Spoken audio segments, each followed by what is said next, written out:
अस्सलाम वालेकुम। Welcome to Tetra maths institute. आज के हम लेक्चर में एक्सरसाइज 6.6 के क्वेश्चन 7 से स्टार्ट करेंगे। उसी तरह क्वेश्चन है जो कि पिछले क्वेश्चन है, थोड़ा सा फ़र्क है।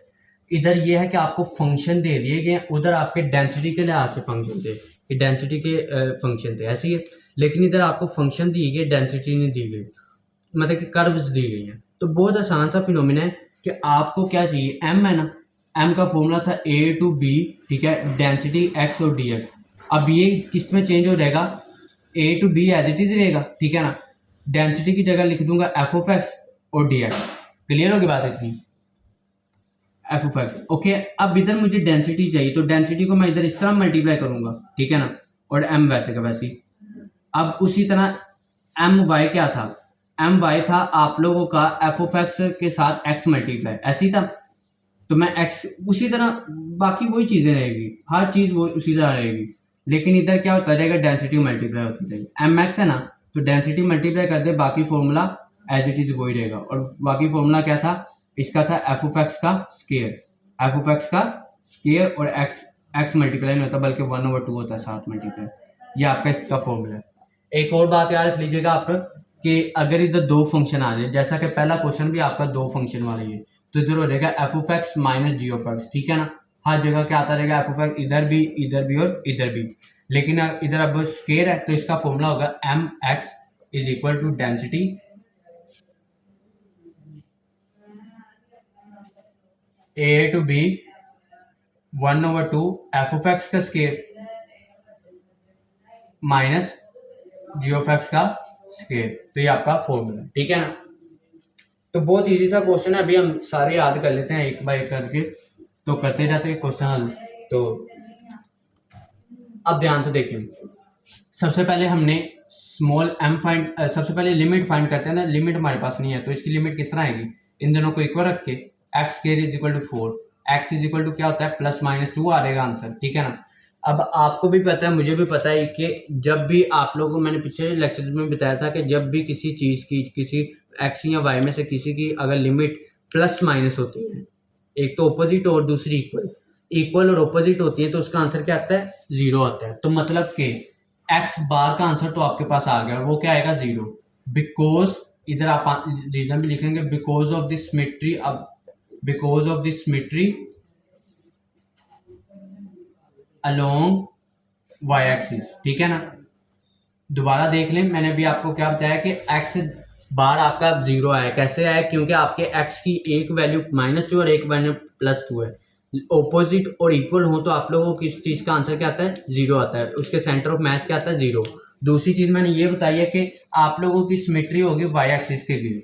कैसे, अगर मैं इधर इसका ग्राफ बनाऊँ तो इसका ग्राफ कुछ यूँ बनेगा। अब अगर इधर देखा जाए तो ये आप लोगों का क्या है, ये जो वाई एक्सिस के गिर्द क्या है, एक जैसा है, ठीक है ना। अगर इधर से देख लें, इधर से देख लें, एक दूसरे के क्या है, रिफ्लेक्शन है। इसको क्या कहा जाता है, सिमेट्री कहा जाता है। तो सिमेट्री किसके गिर्द है, वाई एक्सिस के गिर्द है, ठीक है। अब हमने वाई एक्सिस के एक्स बार तो फाइंड हो गया, अब हमने फाइंड क्या करना है, वाई बार। क्योंकि आप लोगों का ये वाला जो है, इसमें आप लोगों के दो इक्वेशंस है, तो दो इक्वेशंस होने का मतलब आपका एक्स भी होगा, बार भी होगा, और वाई बार भी होगा। वाई बार का फॉर्मूला क्या होता है, एम एक्स ओवर एम।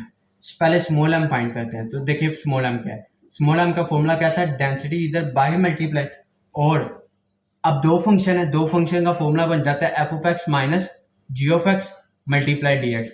अब इधर density multiply A to B की जगह मैं लिख दूंगा -2 से 2।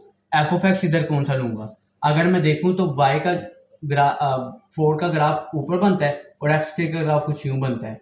तो मतलब कि 4 आपका अपर, 4 आपका पहले आएगा, एफ ऑफ एक्स की जगह 4 आएगा, माइनस लो लिमिट आपकी आएगी, जो जी ऑफ एक्स आपका आएगा नीचे वाला ग्राफ, और नीचे वाला ग्राफ कौन सा, एक्स के। तो अगर आपको कभी भी इस तरह की सिचुएशन आ रही हो तो आपने हमेशा कौन सी, अपर वाली माइनस से पहले रखनी है और लोअर वाली बाद में रखनी है, ठीक है। अब मैं इसको हल करता हूँ, तो हल की करके क्या आएगा, डेंसिटी एज इट इज 4 की लिमिट होती है, इंटीग्रेशन होती है 4x, इसकी होती है x³/3। कहाँ से कहाँ तक है, -2 से 2 तक है। अब पहले मैं 2 पुट करता हूँ, तो इधर आ जाएगा 4 × 2 -2⁻³ ऐसे ही है। अब उसके बाद माइनस लो लिमिट पुट करता, लो लिमिट क्या, -2। तो देखें 2 इधर -2 पुट करूंगा तो -8 आंसर आएगा। अब देखें इधर मैं -2 पुट करूंगा तो पावर 3 है, ओड पावर है, तो ओड पावर का मतलब माइनस में आंसर आएगा, तो -8 आएगा, इधर आंसर -8 आएगा, तो माइनस माइनस +8/3। ओके हो गया। अब देखिए डेंसिटी 8 -8/3 और इधर भी -8 + 8/3 और इधर इस तरह ये मल्टीप्लाई इस तरह। डेंसिटी इसको मैं लिखूंगा 24 -8/3 और इसको मैं लिख दूंगा -24 + 8/3।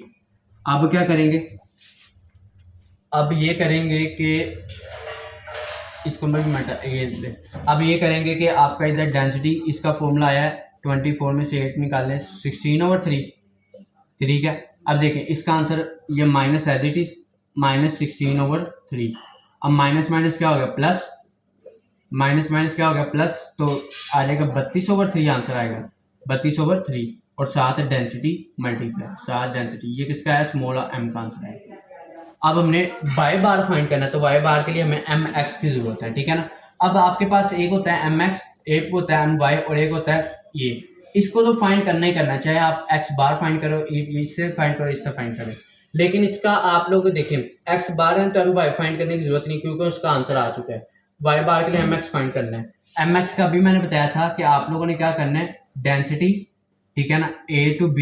अब दो फंक्शन है तो दो फंक्शन का 1/2, दो फंक्शन का होता है f(x) का स्केयर अलग -g(x) का स्केयर अलग हो गया, इस तरह आपका dx मल्टीप्लाई।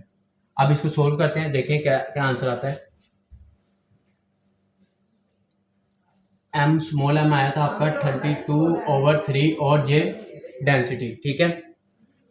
अब ध्यान से देखें, करते हैं इसको। a to b आपका क्या दिया गया, -2 से 2, 1/2 एज इट इज, या इसको बाहर लिख रहे हैं, इधर 2 बाहर लिख रहे हैं। f(x) का स्केयर मतलब कि पहली रकम 4 का स्केयर -g(x) का स्केयर मीन्स xk का स्केयर और dx, ठीक है।